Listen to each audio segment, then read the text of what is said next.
a secret request to the Pentagon for more U.S. troops. That number could run as high as 40,000, according to some reports. Well, not everyone in Congress thinks the U.S. presence in Afghanistan should be expanded. Wisconsin Democratic Senator Russ Feingold, speaking on the Senate floor Thursday, warned against sending any more troops to Afghanistan and called for a flexible timetable to withdraw troops.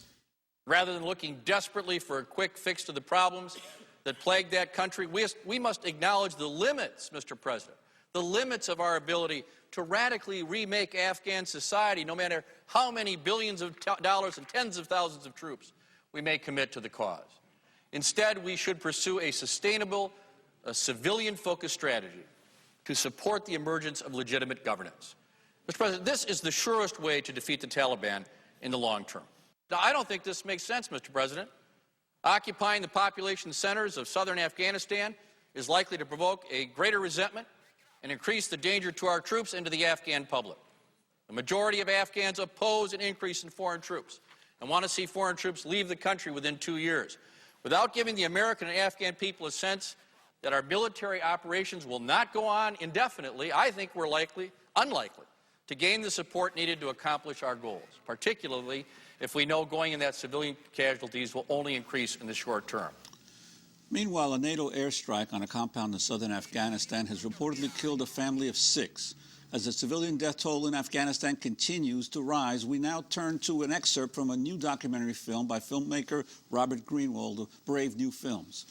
It's called Rethink Afghanistan and premieres today in New York. What would you expect from those children who lost their feet or their arm or their mother or their father during that kind of bombing? What would you expect from them? Do you expect them to join the peace process? Do you expect them to say, I have excused you?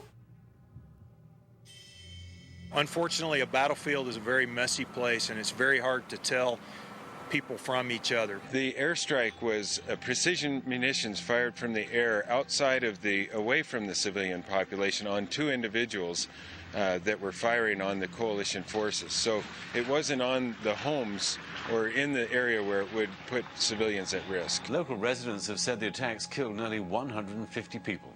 The U.S. military says such figures are grossly exaggerated, and further airstrikes against the Taliban have not been ruled out by the Obama administration. Afghans see this around them. They understand, they know, they see the bombing.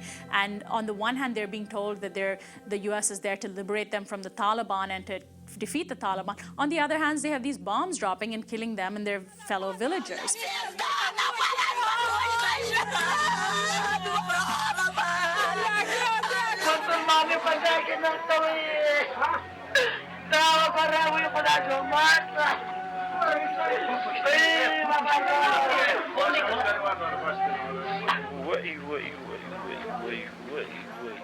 I think when you go in and you talk to most families who've been affected by an incident, or those in a community who have seen their neighbor killed or injured, what they'll say to me is, you know, they came in and they promised us that they would bring peace and they would help us. And now look, all they're doing is killing innocent civilians.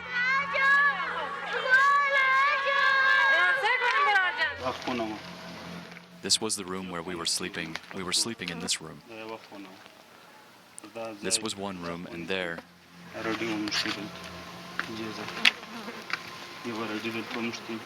One bomb fell over here, right there, and the other one right there. There was the hallway and the veranda. There was a kitchen, a bathroom, and a guest room. There was a water well. Everything was destroyed.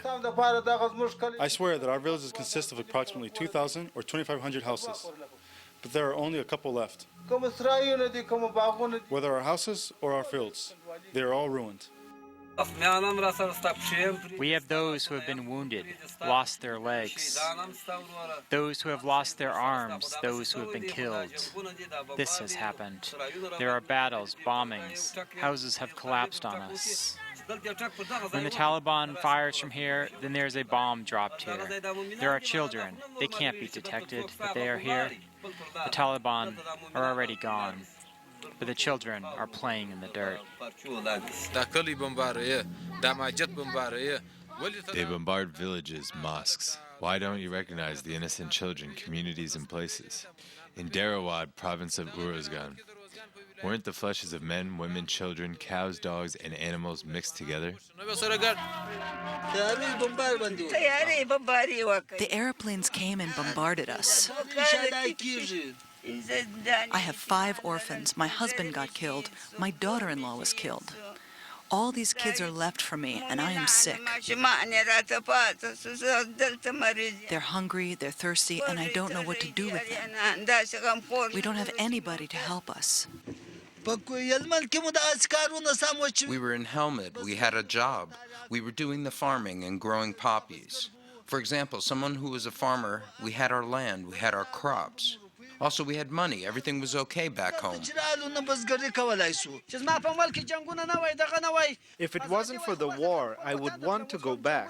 If there was freedom, I want to go back. Why am I here? Now there is a war and bombardment, and I can't go back. Before I was a farmer, but I can't go back. I was growing wheat and poppy and corn, melons. I was taking care of the children, but now I can't do anything.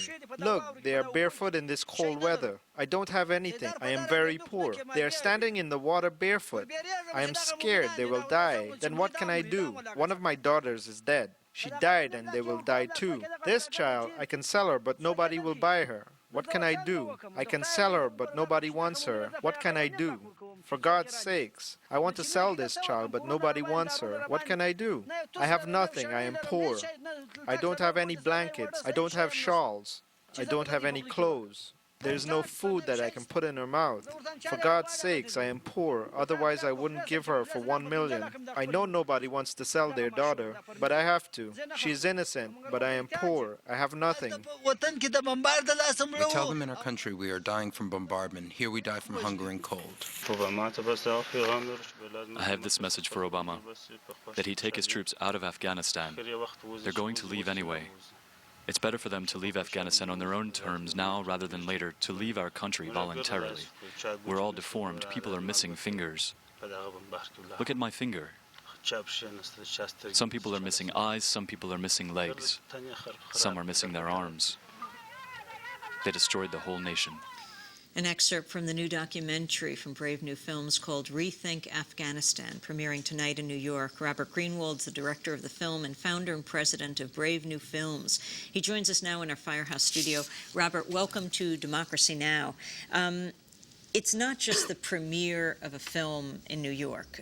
You have been debuting this online. This is a media activist campaign that you're engaging in as we move in on this. It's hard to believe, 8th anniversary, 8 years since the U.S. invasion of Afghanistan. Yeah, we started in January and we put out a section at a time as soon as we could finish it, as soon as we could fundraise, so that people could use it. And each section has a different theme: troops, women, civilian casualties, cost of war, and security. Now we've put them all together into a finished film, and there are hundreds and soon thousands of house parties across the country where people are going to the Rethink Afghanistan website, ordering the DVD, and then bringing people together, asking the questions, and maybe most importantly, we're encouraging people to have members of their House of Representatives come in the district and show sections of the film, and then have a critical discussion about the reasons and why we're in this war and what we can do to stop it.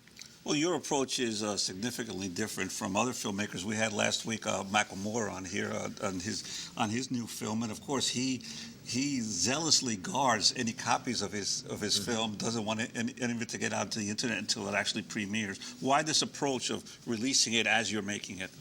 Well, there was a couple of reasons here, and it's consistent with what we've done with the other films and with the online campaign, Sick for Profit, which is our mission is to reach as many people as possible and to motivate them to take action. And there's no question the way to do that is using this incredible technology that the internet has given us. It's essentially taken down the gatekeepers. So there's nothing stopping us from reaching millions of people.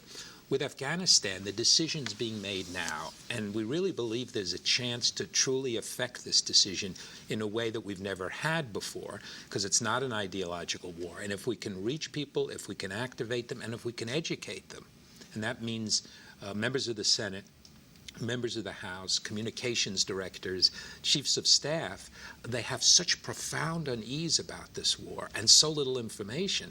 When I got back from Afghanistan, I was besieged with people calling and asking and wanting to know more. The response to taking on the Obama administration, you've been doing this now. I mean, this has been in the works for a while. Yes, we've been working on it since January. And when we first started asking these basic questions, which was, it's a rethink is the frame, and the questions are how many troops, what's the cost, how long, what's an exit strategy, simple basic questions. We were pretty strongly attacked by allies and what we thought were friends and colleagues, and lost some major funding over it because people felt that we shouldn't be asking these questions. We should just be marching in lockstep with anything that the administration wants. Well, now, of course, the ground has shifted, and it's critical